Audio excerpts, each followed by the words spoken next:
brand new Quest update v57 is here, and it's bringing with it some huge updates and improvements to prepare us for the Quest 3. Let's talk about it right now. First up, the long-awaited Avatar update. Yes, that is right.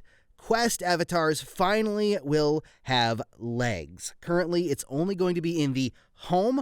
I probably will transition over to Horizon eventually.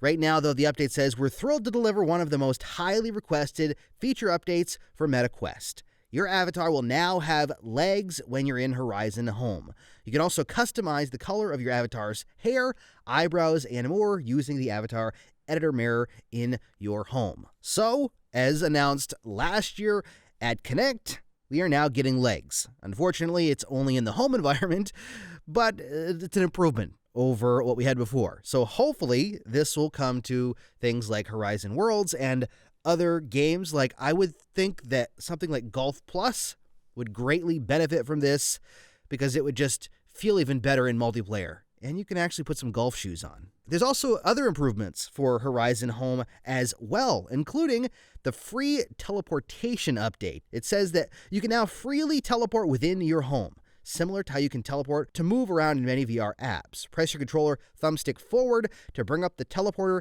aim at a spot in your home, and release the thumbstick to teleport. You can also use the pinch gesture with your hands by touching your forefinger to your thumb to bring up the teleporter. So that means those teleportation points in your homes no longer going to be needed. You're going to be able to freely move around inside of your home and explore, which is one thing I've always really wanted because I wanted to move around everywhere and just explore and see what there was. And now you can actually do that, or at least in v57 you can do that. And on top of that, another addition to the home is something called Horizon Worlds Portal and the Meta Toy Box. What are those? It says, in addition, you can now control whether or not the Avatar Mirror, Horizon Worlds Portal, and Meta Toy Box, which is on the Quest Pro only apparently, appear in your Horizon home. You can control these features by going to personalization in settings and selecting interactive objects. I don't know what Horizon Worlds Portal is or what the Meta Toy Box is, but the Meta Toy Box is mentioned later on in the updates, so hopefully that'll give us some more information. Needless to say, they're adding additional things to the home that allow you to teleport to different things. One of those is Horizon Worlds, it sounds like, and one of them is what's something called a Meta Toy Box. But that's Quest Pro only, probably something that's coming for the Quest 3. They've also worked on group invite improvements. Now, I've said it over and over again that the groups are really challenging to use on the Quest platform because they just don't work. Well, this might address some of that. It says, we're making it easier to send out group invites and meet up with your friends in VR with the following improvements. Okay, here we go. When you create a group, we'll suggest people to invite. Okay, not bad, probably based on who you play with a lot. When you invite a group to an app, we'll pin that app in the group panel so everyone can see it and easily join. That's nice. That's actually really good. I'm surprised it wasn't there before. And then you can share group invite links by copying and pasting them into Messenger. You can turn this feature on from experimental in settings. So that means that you'll be able to actually copy a link inside of your headset when you're in a group and paste it into Messenger to send to somebody else, and they can click on it. Now, I assume they can click on it outside of the Quest, and then they'll put their headset on and they'll be in the group. That's kind of how invite links have worked for games in the past, which actually is pretty cool because then if you're in a group and you're like, oh, hey, Bob's not in our group yet, send him a link, copy the link, send it in Messenger. It pops up on his phone, clicks the link, puts his headset on, and he's immediately in the group ready to play. Simplifies the process. If it works, that'll be a big deal because I will personally use that with my dad, my cousins, my friend, all those different things, the people that I play with that aren't like super integrated into the Quest ecosystem.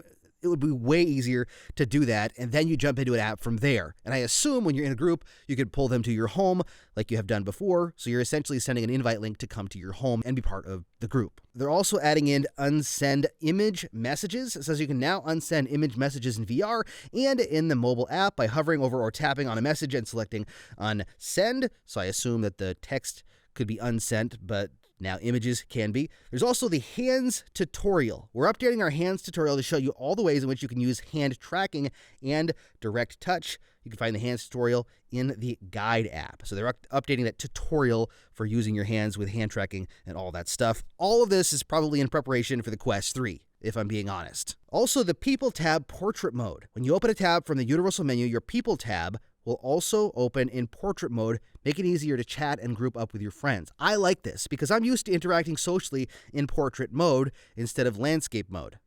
So having this tab pop up that is your social tab in portrait actually feels right. Like, if it's a separate tab, I haven't seen it yet. Hopefully I'm showing it on screen right now. If it's a separate tab and you can have it pop up and it's a separate portrait tab, you can move it around, it'd be even better because it would have your chats in it, your friends. Hopefully that streamlines the process of everything I've complained about before. Now this one's huge for me personally and for a lot of people, but this is video recording improvements. This is really good, a step in the right direction.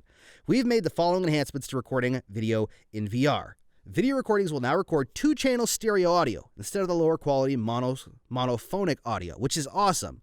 I know a lot of people, especially people like Gamertag VR, have been mentioning 2-channel stereo for a while. Hopefully that eventually means you can actually separate the channels and have the gameplay audio on one channel and your microphone from the Quest audio on a separate channel so you can have them independently and then change them in post. If you understand what I mean, you'll understand the value of that. So hopefully that'll eventually come. And then it also says you can now set a default option to include or not include microphone audio when recording video. Now this one is huge. It says that they've actually fixed a bug where audio would lag out of sync with the visuals in video recordings. If that's the case, if they actually fixed that, I've been struggling with that since I started doing Quest content 4 years ago. If they've fixed that, that would be like a huge thing because I no longer have to worry about trying to sync audio. Eventually you just kind of give up and hope that it syncs itself. This next one is what I mentioned earlier, the Meta Toy Box. Again, Quest Pro only. Probably really designed for Quest 3. It says we've added a Meta Toy Box to your Horizon home to quickly launch mixed reality experiences. Select the spaceship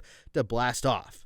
If I have access to this before the video, I will show you on screen, maybe even do a walkthrough depending on what's there. Now, if you're still here and I didn't go anywhere, it means I don't have it and I don't really know what it means. Hopefully, it's something interesting, and as these new mixed reality experiences come for Quest 3, it'll allow an easier spot to go to really take advantage of that. Also, multitasking improvements. You can now use multiple apps simultaneously in a near and far configuration, allowing you to interact with your hands or controllers. To switch between views, select Switch View from Quick Settings panel. Also, this is another Quest Pro only, probably meant for Quest 3, mixed reality and boundary. When you're using full color pass-through in mixed reality experiences, you'll no longer trigger a boundary warning when you leave your space, which is huge.